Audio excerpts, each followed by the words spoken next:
దుర్గా అయితే ఇంకా రాధ వాళ్ళ బెడ్రూమ్లో ఉండేటప్పటికి ఇంకా ప్రియ అయితే అందరినీ పిలుచుకొని వచ్చి ఇంక ఏదో అక్కడ జరుగుతుంది, ఎవరు గొడవలు వేసుకుంటున్నట్టుగా ఉన్నారు అని చెప్పని అనేటప్పటికీ, అయినా బావ ఇంట్లో లేడు కదా, మరి రాధ రూమ్లో నుంచి గొడవలు ఏంటి అని చెప్పనని ఇంకా అందరినీ అక్కడ పిలుచుకొని వచ్చేటప్పటికి ఇంకా డోర్ తీయగానే రాధ అయితే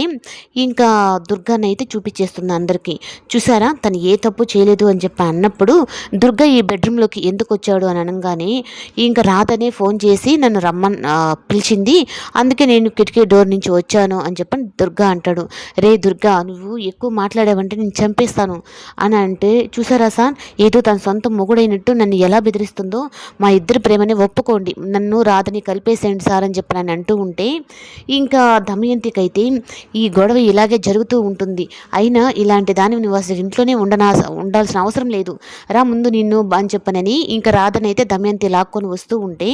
ఇంకా నేరుగా విక్కీ అయితే ఎదురుగా ఉంటాడు. ఇంకా విక్రమ్ అలా చూసేసరికి దమయంతి అయితే, ఇప్పుడు హాల్లో ఉండిన నీ భార్య భాగోతం ఇప్పుడు బెడ్రూమ్ దాకా వెళ్ళింది అని చెప్పి అనేటప్పటికీ,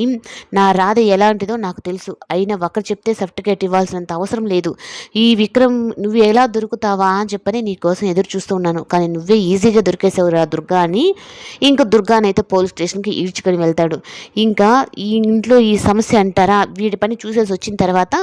ఆ తర్వాత మీకు అందరికి కూడా ఒక క్లారిటీ ఇస్తాను అని చెప్పి అనేటప్పటికీ ఇంకా దమయంతి అయితే ఒప్పుకోదు. అసలుకి తను ఫోన్ చేసి రమ్మని చెప్పకపోతే తను ఎలా వస్తాడంటే, మీకు ఒక లాజిక్ తెలుసా, అసలుకి రాధకి ఫోనే లేదు, అలాంటప్పుడు వాడు ఎలా వస్తాడు అని చెప్పి అనగానే ఇంకా ప్రియా షాక్ అవుతుంది. ఇప్పుడు నేను ఇక్కడున్న వాళ్ళలో ఫోన్లో మా అమ్మ మా నాన్న వీళ్ళు కాకుండా మిగతా వాళ్ళు మీరిద్దరు ఉన్నారు, మీ ఇద్దరు ఫోన్లు చెక్ చేశానంటే దుర్గా ఎలా వచ్చాడో తెలిసిపోతుంది అని చెప్పనని షాక్ ఇస్తాడు.